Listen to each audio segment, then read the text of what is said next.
Oikein hyvää iltaa arvoisat MTV3 Max-kanavan katsojat ja tervetuloa seuraamaan vapaa-ottelutapahtumaa, joka on järjestyksessään toinen Karkkila Fight Night. Ja tänään 7 ottelun kattauksen tarjonta ja sen parhaat palat on poimittu meille tähän koosteeseen. Minä olen Jani Rajalin ja asiantuntijakommentaattorina toimii Perttu Haanpää. Tässä Perttu lähdetään esittelemään illan ensimmäisiä gladiaattoreita ja tänään ottelukortilla 2 ekaa matsia. Käydään amatöörisäännöillä ja sitten ammattilaisten P-sääntöjen otteluita on nuo loput. Kerro konkreettisimmat erot amatööri- ja ammattisääntöjen välillä. No sen verran, että nämä amatööriottelut on 3 kertaa 3 minuuttia suunniteltu ja tänään käytävät B-säännöin oteltavat ammattilaisottelut on 2 kertaa 5 minuuttia.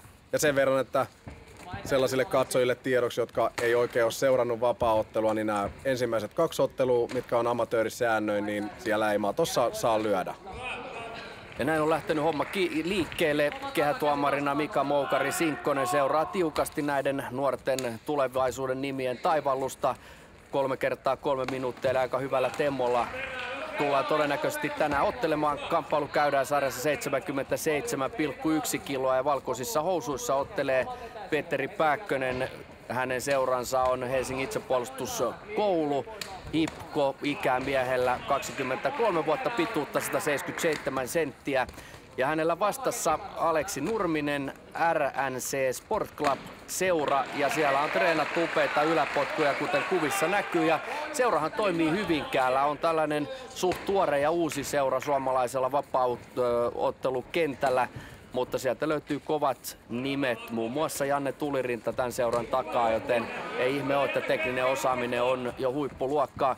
Ensimmäistä erää jäljellä noin 1,5 minuuttia, ja jos nyt Perttu pitäisi jotain niputtaa arvostelutuomareille vihjeitä tämän ensimmäisen alun perusteella, niin tuntuu siltä, että Hipkon mies prässää ja sitten Nurminen koittaa kontrata ja poimia osumia.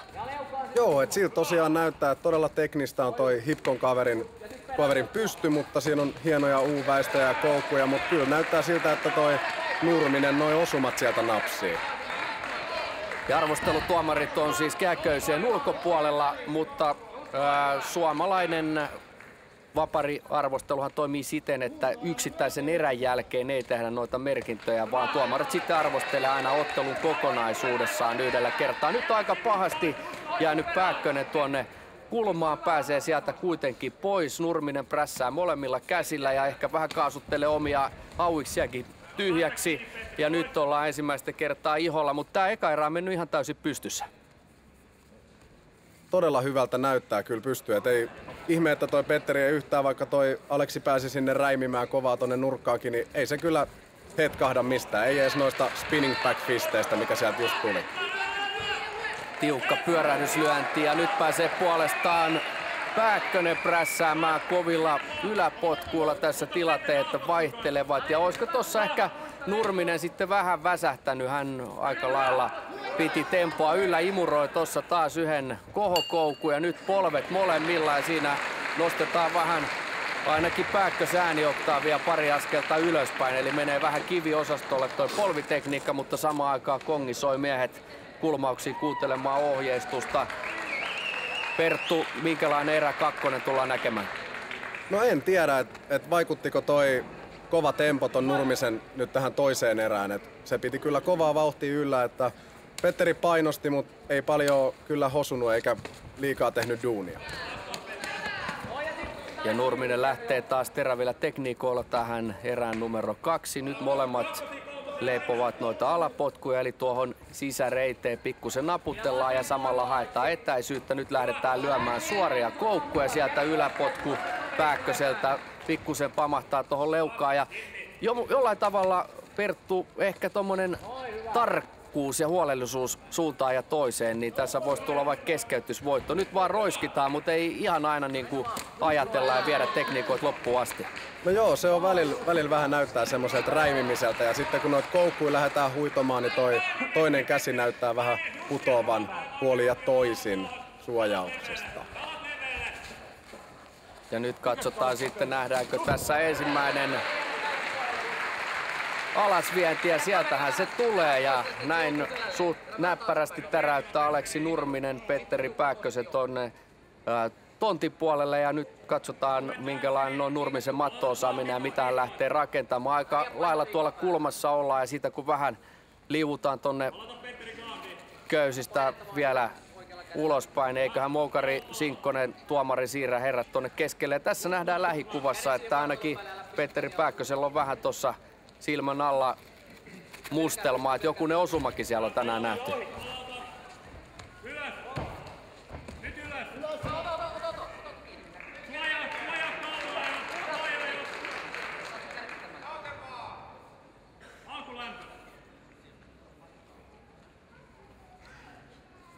No nyt näyttää siltä, että ei oikein tunnu mitään tapahtuvaa, että tuntuu vähän väsähtävän pojat. Ja näin nopeasti muuttuu tilanteet, eli nyt pääsee Hipkon mies tuohon päälle ja Aleksi Nurminen puolestaan joutuu näyttämään omaa puolustusta. Ja tässä nyt nähdään konkreettisesti sitten amatööri- ja ammattisääntöjen ero, eli jos kyseessä olisi ammattisäännöillä otettava matsi, niin siellähän tulisi nyrkkiä suuhun niin, että tärinä kävisi. Joo, siellä kuului joku katsojakin huutavan, että lyö nyt sitä. Joo, eli ei ole ihan tarkka vielä kaikilla katsojillakaan, että amatöörisäännöillä otellaan, mutta totta kai silloin kun ura alkaa ja ensimmäisiä matseja ja kokemusta haetaan, ne amatöörisäännöt on parhaat mahdollista. Nyt haetaan jalkalukkoa Petteri Pääkkösen toimesta ja katsotaan pystyykö Nurminen pyörimään itsensä ulos tuosta tilanteesta. Pystyy ja näin pääsee vielä selkää tuossa jälkitilanteessa ja saa huukitkin sisään kyllä. Nyt hakee takapuristusta Aleksi Nurminen ja sieltä tulee taputus.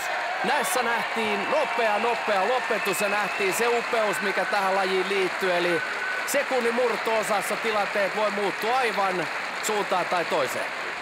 Joo, kyllä, että se on vapaa-ottelun suola, että siinä täytyy osaa pystyä hyvin ja myös mattoa. Toisessa erässä ajassa 22.52 takapuristuksella Aleksi Nurminen.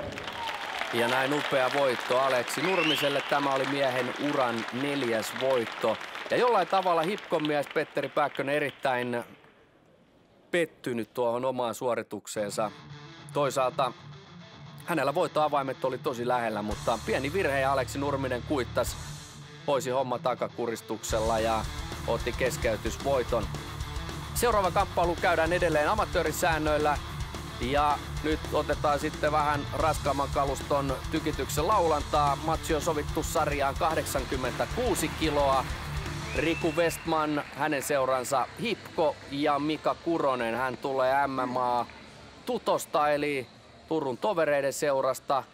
Molemmat ottelijat on tommosia väkivahvoja patukoita. Herroilla pituutta 175 senttiä ja Tuton miehellä eli tällä sinisessä otteluasussa ottelevalla Kurosella on muun muassa useita Suomen mestaruusmitaleita ihan perinteisessä painissa ja kuten nähdään, niin painikikat on Perttu edelleen hallussa. Joo, kyllä se kaveri kropastakin huomaa, että kyllä siinä on vissiin vähän painittu. On sen verran leveä selkä jätkällä. Sieltä on varmaan tommosen painimiehen alta mukava yrittää tulla pois. Joo, ja nyt lähdetään sitten rakentelemaan hyökkäystä Mika Kurosen toimesta. Tuton mies, upea alasvienti ja siitä tilannevoitto. Ja vasta minuutti mennyt ja nyt hän hakee lukkoa tohon käteen ja sieltä taitaa muuten Perttu tulla. Joo, siellä on Kimura aika hyvin kohillaan.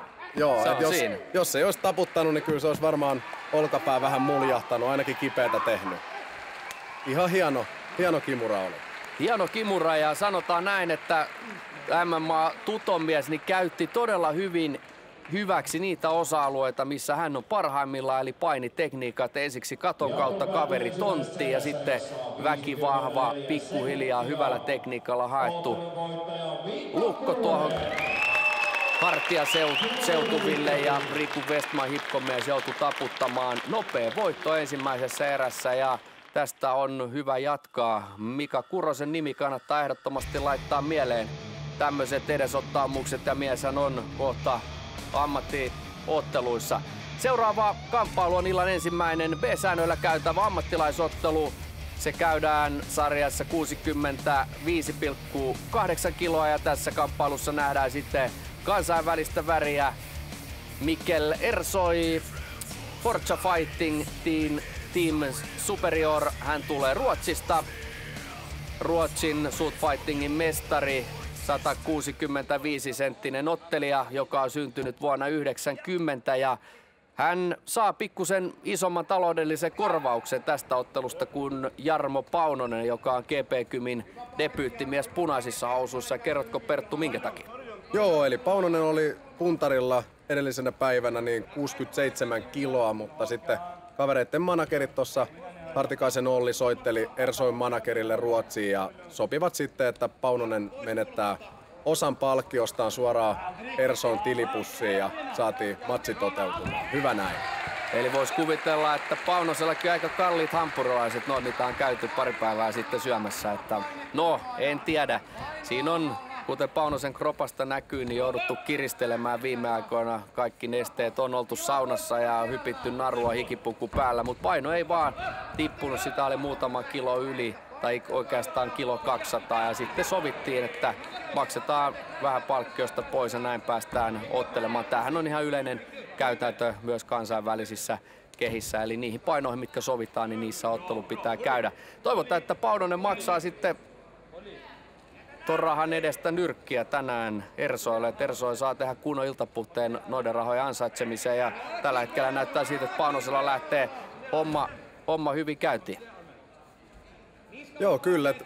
Se nyt on vähän kysymysmerkki, että kuinka se rankka painonveto näkyy nyt tässä matsissa. Että siinä on kumminkin vuorokausi aikaa palautuu, että toivotaan, että poika on kondiksessa. Siellä on aika kovaa käsilukkoa, haetaan Ersoin toimesta sieltä alapuolelta, mutta hienosti se Paunonen slämmä sitten se irti. Ja siellä on taas yritys, kyllä. Ja kroppakin on aika vinossa ja nyt toivotaan, että Paunosen slämmi toimii ja niinhän se toimii.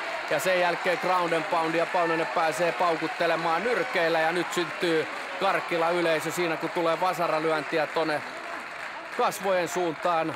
Yleisöä mukavasti paikan päällä ja mikä tärkeintä, tunnelma on ollut katossa ja voi sanoa promottoreille, että järjestelyt ovat toimineet hyvin ja tosi jämäkkä kehä, eli monet ottelijat ovat kehuneet tätä Karkkilan kehää. Siinä on talkoovoimilla pantu rautateiden kisko-osastoa tonne kehän alle, ettei jousta liikaa, vaan joustaa sopivasti ja kaikki toimii. Ja edelleen Jarmo Paunonen, GP-kymin mies, omassa debyyttiottelussa ammattilaisena vie tätä matsia ja tällä hetkellä suomalaistain näyttää hyvältä.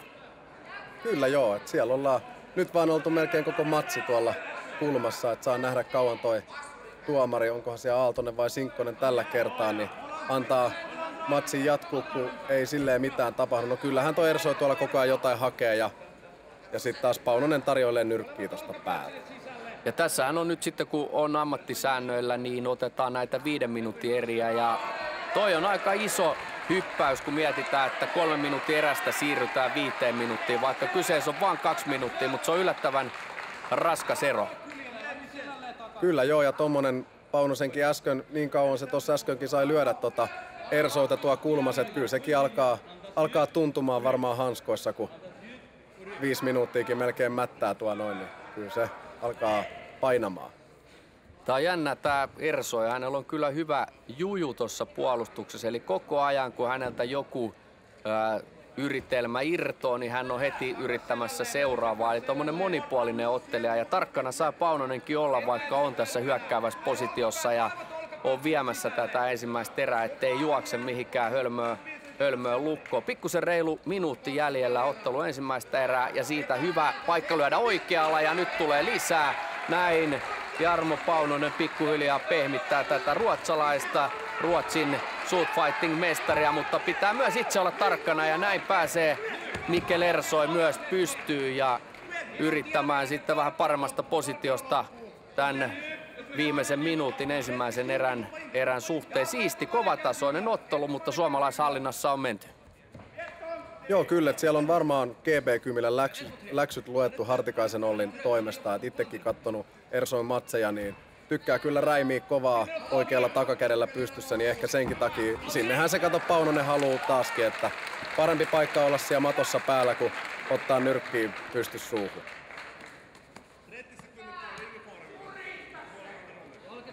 .30 kuuluu sieltä valmentajien toimesta, eli 30 sekkaa jäljellä tätä ensimmäistä erää ja Nyt tietysti otetaan siististi erän loppu pois ja ollaan ennen kaikkea tarkkana, ettei Ersoi pääse yrittämään mitään turhaa kuristusta. Ja siinä Slammin kautta pari kovaa lyöntiä perään. Ja tää on aika jännä, vaikka ehkä ennakolta odotettiin, että Ersoi olisi parempi lyöntiosastolla, niin eihän Paunosella ole ollut mitään hätää, että Ersoi on oikein suorantaisi tänään. Joo, ei oo kyllä. Tää meni kyllä ihan Paunosen vieressä tää matsi, tai tää erä. Siinä Hartikainen vähän antaa ohjeita Paunoselle, ravistelee käsiä.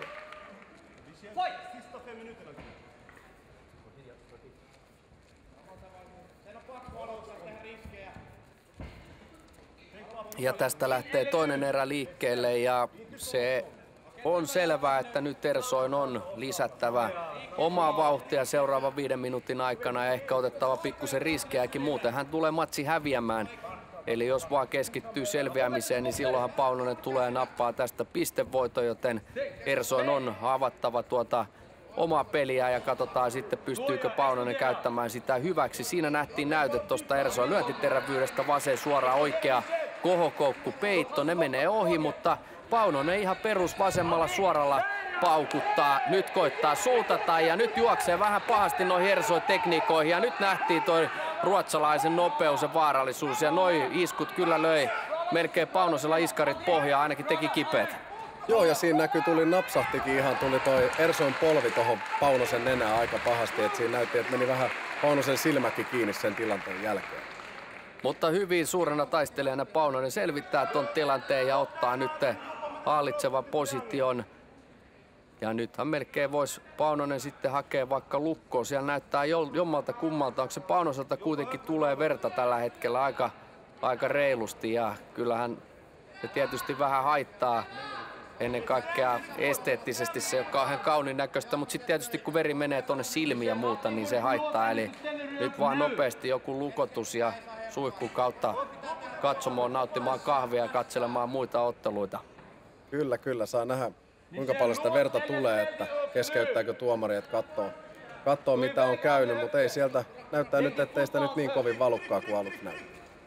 Ja sehän on usein juuri nämä pääalueen vammat, mistä paljon on puhuttu, että siinä ei isokaan haava tarvitse olla, kun suonistoa on, niin sieltä tulee tosi paljon verta suhteutettuna kuitenkin aika vaatimattoman pieniin haavoihin, mutta nyt näyttää siltä, että se tuli tuohon kolvin varteen, eli tuohon nenään kuitenkin se tekniikka, eli ei tule sieltä otsasta, vaan tuosta nenästä, vai onko siellä molemmissa paikoissa haavat, mutta moukari kuitenkin pyyhkii vähän kanveisiakin puhtaaksi ja Paunosen kasvot puhtaaksi ja kyllä homma jatkuu tästä eteenpäin. Haavat paikkaillaan ja näin laitetaan taas aika käyntiin. 3 minuuttia aikaa jäljellä ja 110% huudetaan Ersoi kulmasta, eli nyt pitää hänen lisätä edelleen vauhtia. Joo, Ersoi pitää hyvin tempoa päällä, hallitsee kehää, mutta sit kaikki puuttuu. Nyt teki niin, ei tommosella ilmaan lyömisellä matseja voiteta. Koko ajan painostaa ja prässää, mutta kyllä se Paunonen noi osumat tekee tuolta.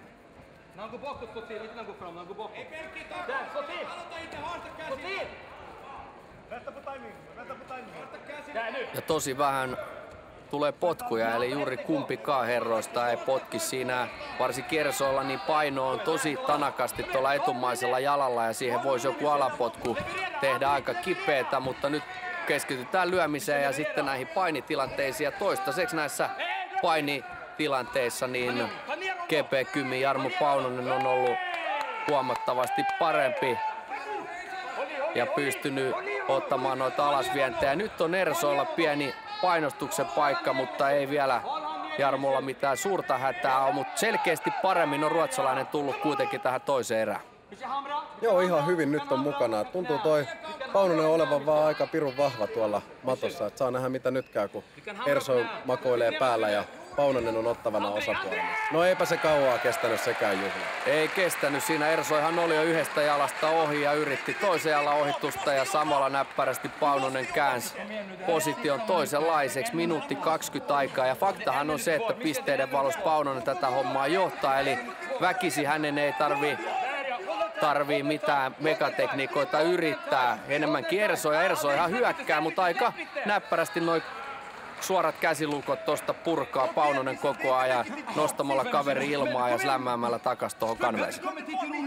Joo, kyllä siellä on GB10 on kova porukka varmasti. On reenattu joka osa-aluetta huolella. Hienosti se on jokaisesta käsilukosta karannut.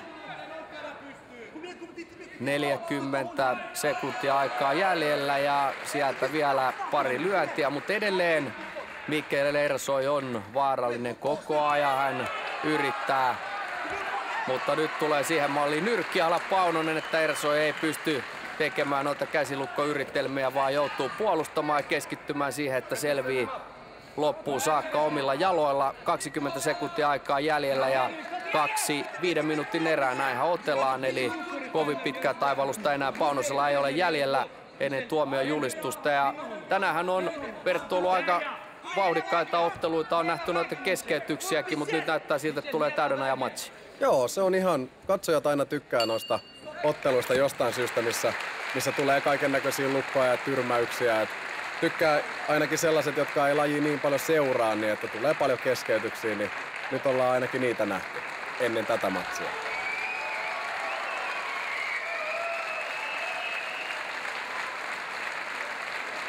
Se on tietysti promoottorin kannalta, niin kun alkaa liukuhiinalta noita kolareita tulemaan, niin siinä saa olla aika monta ukkoa aina, jotta saadaan kunnon ottelukortti aikaiseksi. Ja nyt kuunnellaan tuomio. Ottelun voittaja. Punainen kulma Jarmo Paunonen. Kaikin tuomariääni voittaja Jarmo Paunonen, GP10. Team MMA Finland, ja kyllähän tämä voitto ehdottomasti suomalaiselle ammattidebutantille kuuluu. Hienon vastuksen hänelle tarjosi Mikkel Ersoi Ruotsi. Siinä nokkaa näyttää Ersoille, eli kyllä sieltä ilmeisesti jotain vähän hajosi polven toimesta.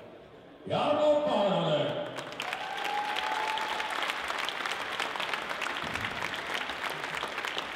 Se on kyllä todella kipeä toi tuulenhalkasi, ja jokainen, joka siihen on jonkun murtumaa joskus elämässään saanut, niin tietää, että se on aika pitkään kipeä. Ja toivotaan nyt, ettei kaveri kärsi allergiosta ja aivastele, jos nenä murtunut on. Ja seuraava kamppailu käydään edelleen sarjassa 65,8 kiloa. Martin Fouda, Pankras Gym Sweden, Team Superior, Ruotsin Shoot Fighting -mestari, joka aloitti kamppailu-urheiluuransa karatella, on karatesalilla viihtynyt pitkään ja hartaasti, suorittanut musta vyö jossain vaiheessa.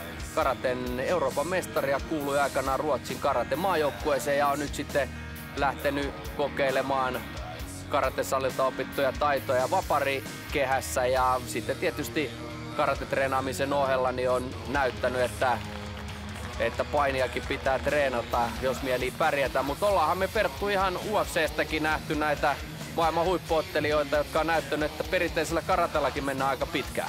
Joo, kyllä. Esimerkiksi Matsidahan siellä vähän aikaa vyötäkin piteli ihan, ja kyllä sekin melkein pelkästään sillä karatella siellä vetelee.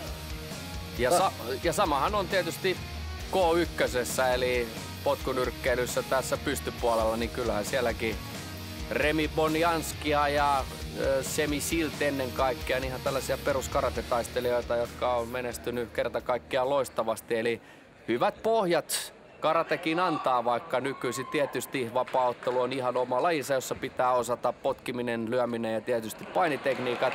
Mika Hämäläinen pitää oman luokan soutaan yllä, hän on GP10 debutantti, tuli kehään vauhdikkaasti ja yleisö tykkää näkemästään. Lukko Paini Finnish Open -voittaja sarjassa 70 kiloa. Se on Hämäläisen debyytti. Amatöörirekordi 3 voittoa ja 1 tappio löytyy listalta. Ja tässä on aika erilaiset tai eri taustaiset kaverit vastakkain. Eli Fouda on potkupuolen ja lyöntipuolen kaveri ja sitten toinen on puolestaan lukkopainispesialisti. Joo, että on ihan semmonen perus match-up, että on niinku strikeri vastaan grappleri ja sieltä lähdetäänkin hakemaan heel hookia ja varmasti tekee kipeätä, jos ei tohon taputa, niin saattaa polvesta jotain hajoa. Kokemusta on itsellä. vai onko nilkasta, polvesta nilkasta, sieltä väännetään edelleen ja tällä hetkellä suomalainen hakee siis jalkaa lukkoa ja hämäläisellä on tiukka ote ja sieltä kun tulee taputukset, ei vielä minuutti mennyt ja edelleen Martin Fouda puolustaa, mutta miehellä taitaa olla jonkinlainen megapitkä nivel tuossa polvessa tällä hetkellä tai sitten noi on tosi taipusat noi nivelet. Ei taputa millään, vaan pyörii ja pyrkii purkamaan tota tilannetta ja pääseekin muuten pois. Joo, siinä oli hämäläisellä tosi hyvä. Ensin oli kiertävä polvilukko ja sitten vaihto suoraan polvilukkoon, mutta ei se vaan näköjään Fouda luovuta helpolla. Nyt pääsee Fouda kokeilemaan lyömistä, mutta sen jälkeen taas hämäläinen saa vietyä miehen alas ja lähtee virittelemään lukkoa tonne jalkaosastolle. Minuutti 41 ottelua mennyt ja joko nyt nähdään lopetus. Kyllä se on pakko ainakin kipeätä tehdä. Näyttää niin hyvin oleva ja ihan oikea oppista kiertävää polvilukkoa siinä hämäläinen vääntää, mutta ei vaan, sisukas kaveri.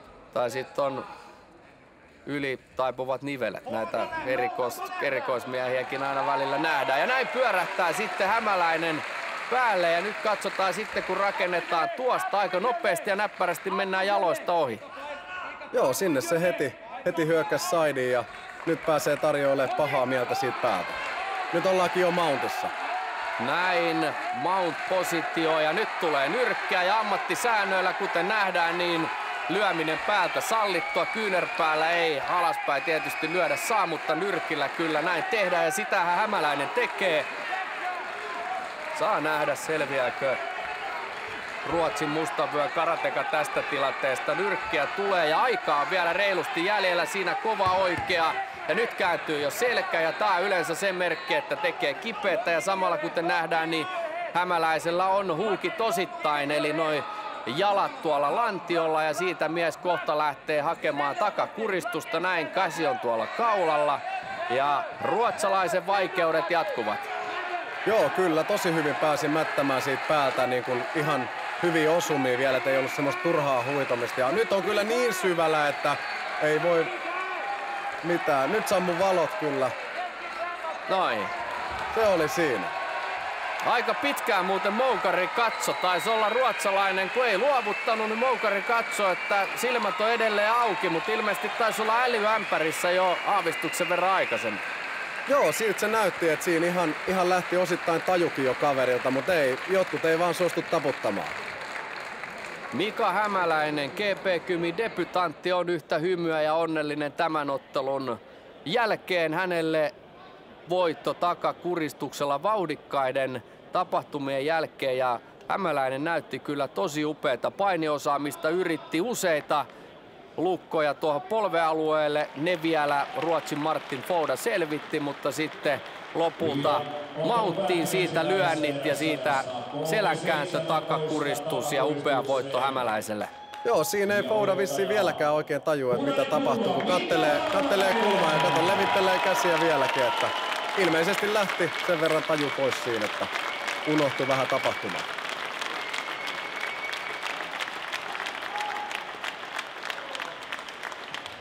Hieno voitto Hämäläisellä. Ja vahva jässikkä. Tosi hyvä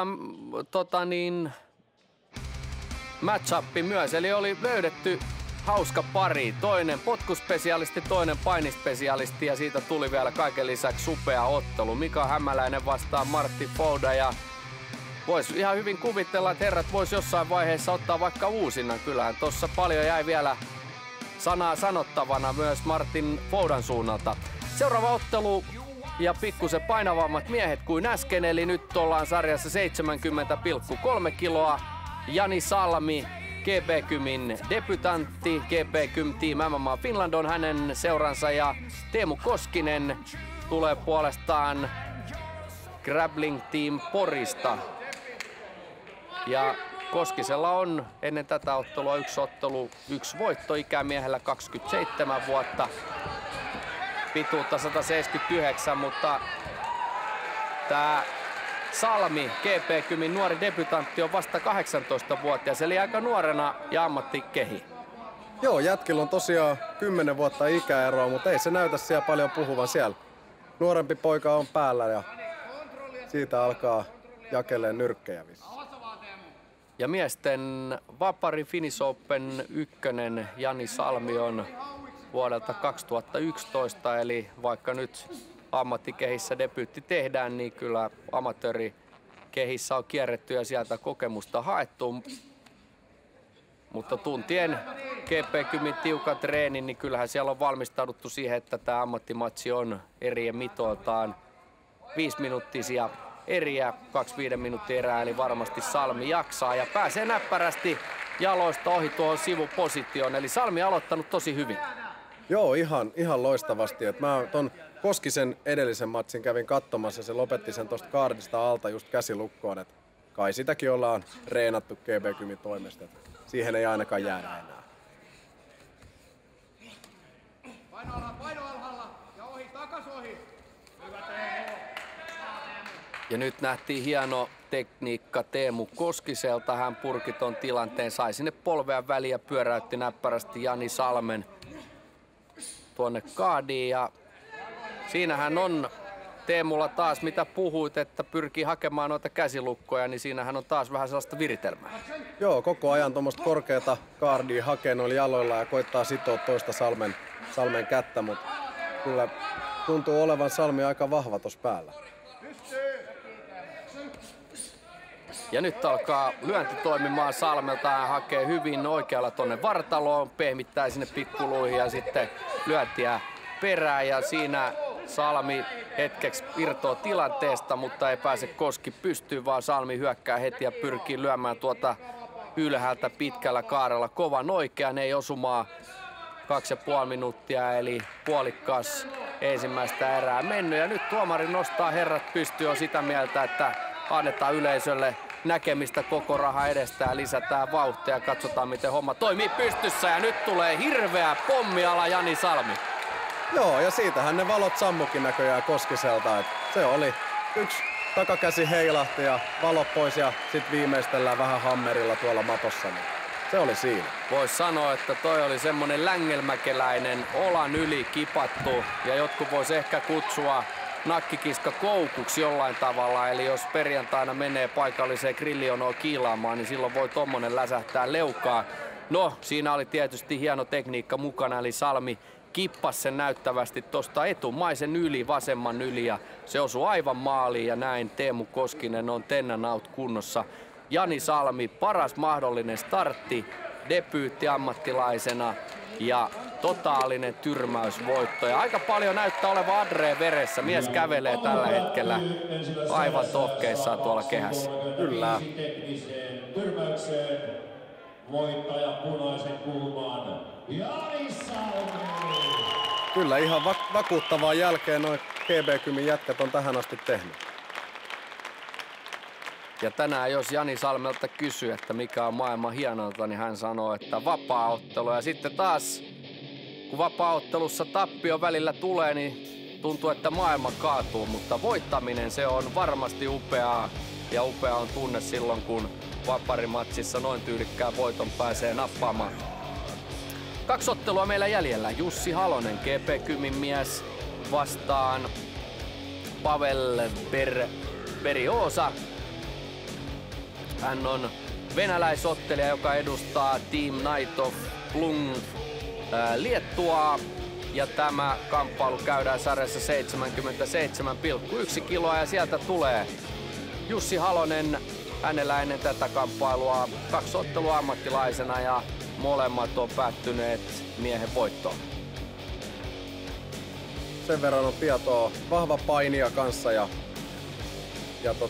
tosiaan 2 ensimmäistä ottelua on voittanut. On kyllä ihan vakuuttavan näköinen kaveri ja vaarallinen kaikille, koska on vasuri. Ja ne vasureitahan on vähemmän ja yleensä oikeakätiset treenaa oikeakätisten kanssa ja vasempikätiset treenaa tietysti oikeakätisten. Enemmän. Ja molemmilla ottelijoilla lista siis sama Pavel Beriosa, joka on venäläislähtöinen ottelija, vaikka Liettuan porukassa pyöriikin, niin hänellä myös 2 ottelua, 2 voittoa. Ja Beriosa ottelee noissa vähän tiukemmissa, ehkä retromallisemmissa housuissa ja sitten Jussi Halosella on sinivalkoiset tommoset perusvaparisortsit ja näin homma lähtee käyntiin. Halonen heittää sieltä aika rohkea yläpotku, se menee vähän ohi. Mies joutuu huonoon positioon ja lähteekö siinä Pavel Periosa virittelemään jotain jalkalukkoa. Ja sehän tulee sieltä kuin varkain. Eli pieni virhe. Olisiko ollut ylilatausta nyt Halosella? Vähän liukastuu ja hölmöilee ja näin nopeasti Pavel Periosa käyttää tilanteen hyväksi. Ja kyllä varmasti on Halonen pettynyt. Joo, ei toi, niin kuin sanoit aikaisemmin, ei toi häviminen ikinä kiva ole. Ja tommonen vielä, että lähtee hakemaan yläpotkua ja potkaisee vähän yli ja liukastuu ja kaveri pääsee päälle. Ja jalka kainaloon ja nilkka suoraksi ja taputus. Jalkalukkoon ja voittaja Pavel Periosa.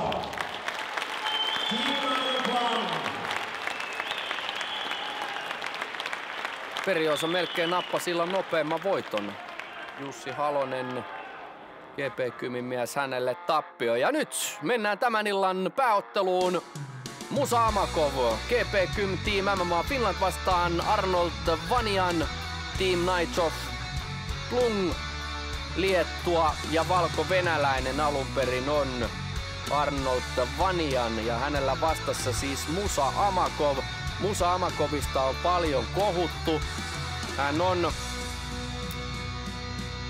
tullut Suomeen ja taisi olla ensimmäinen laji, mitä Musa alkoi treenaamaan, niin amatöörinyrkkeily ja helsinkiläinen Stadi Boxing seura, jossa Musa treenasi. Ja sitten sen jälkeen lähti lisäämään ja kasvattamaan noita haasteita vapaaottelun puolelta. Ja hän on kyllä semmonen totaalinen tyrmää ja voisi sanoa, että valojen sammuttaja. Ja aika nopeasti muutama amatöörityrmäysvoiton jälkeen niin ei oikein kukaan halua enää Musaa vastaan otella. Hän on semmonen räjähtävä tyrmä ja ei tahdo löytyä Suomesta vastustajia.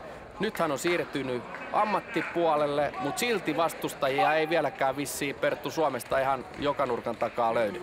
Joo, ei, että kyllä oli kauhea taistelu taas. Kortin tekijä oli Hartikaisella siitä, että saadaan Musalle joku vastustaja tonne kehään. Ja kyllä mun mielestä nyt tuntuu siltä kanssa, että kyllä toi Arnold Vaniani voi olla kova kaveri, mutta nyt on väärässä paikassa väärää aikaa. Ei ton Musankaan kukaan tuolla kehässä vissiin oikein halua olla. Eikä ihme. Ei ole ihme ja tietysti on kiva nähdä, miten Musa painii, koska toi hänen voimansa ja potkuvoimansa, se on nähty monissa matseissa. Eli varsinkin kun hän imuttaa tavallaan, pistää vastustajaa hyökkäämään, ottaa pienen takaväistö ja jysäyttää tuon vasemman suoran vastaan, niin siinä on aivan käsittämätön ruuti. Ja useimmiten siihen ekaan skoteen niin kaveri tavallaan pyörtyy. Mutta nyt on kiva nähdä, millainen on tää Musa Amakovin painitausta. Ja ihan hyvinhän se näyttää kulkeva, vaikka kyllä varmaan mies kuitenkin pystyspesialisti on. Joo, kyllä, että sen verran löytyy tuolta netin syövereistä vähän sieltä noita painimatsejakin ja joku BJJ highlight, että kyllä se ihan näppärä kaveri tuo matossakin on ja kyllä on tuntunut nämä muutama viime matsi, että se jostain kumman syystä haluaa nuo matsit tonne mattoon, että ilmeisesti haluaa näyttää ihmisille, että ei tässä vaan niinku lyödä pystyssä jengiä pihalle, että voidaan niitä lukotella tuo matossakin. Ja näillä huippuottelijoilla tietysti, kyllähän tää on myös eräänlaista treeniäkin tää ottelutapahtuma. Silloin kun ehkä ennakolta vähän hepposempia vastustajia vastaan otellaan. Nyt pystystä kovia pommeja tarjoilee Musa Amakov. Ja nyt hän lähtee hakemaan jalkalukkoa sieltä. Katsotaan tuleeko tästä valmista. Kyllä se nyt aika hyvin oli aikaa jo, mutta nyt vähän karnu. Nyt se tuli sieltä. Kyllä. Se oli siinä. Eli nyt ei lyöty kaveria edellisen viikon torstaihin, vaan suht hoikasta ja pitkästä Arnold Vanianista haettiin jalkalukkoja tuohon polveen. Sitä Vanian pitelee, eli siihen taisi tulla kipuja ja siellä sitten Musa Olli ja kumppaneiden kanssa omassa kulmassa, mutta onko siellä Musallakin vähän jalassa kipuja? Joo, en tiedä mikä siinä oikein oli, että siinä se potkun jälkeen melkein välittömästi halusi väkisin ton Vanianin mattoon, että en tiedä onko siinä sitten jotain tapahtunut. Niin, tärähtikö potku mahdollisesti jonnekin kyynärpäähän ja tuli vähän omaa jalkaan kipuja. Näin laitetaan ilotulitusraketit paukkumaan ja teatteriflässit soimaan. Karkkilan kamppailu-urheilun Tuki ry on järjestänyt kertakaikkisen upean tapahtuman Karkkila Fight Night 2. Ja mikä parasta, hienoja suomalaisotteluita, hienoja suomalaisvoittoja on nähty. Jani Rajalin ja Perttu Haanpää kiittää kaikkia ja toivottaa oikein hyvää illan jatkoa. Joo, kiitos minunkin puolestani.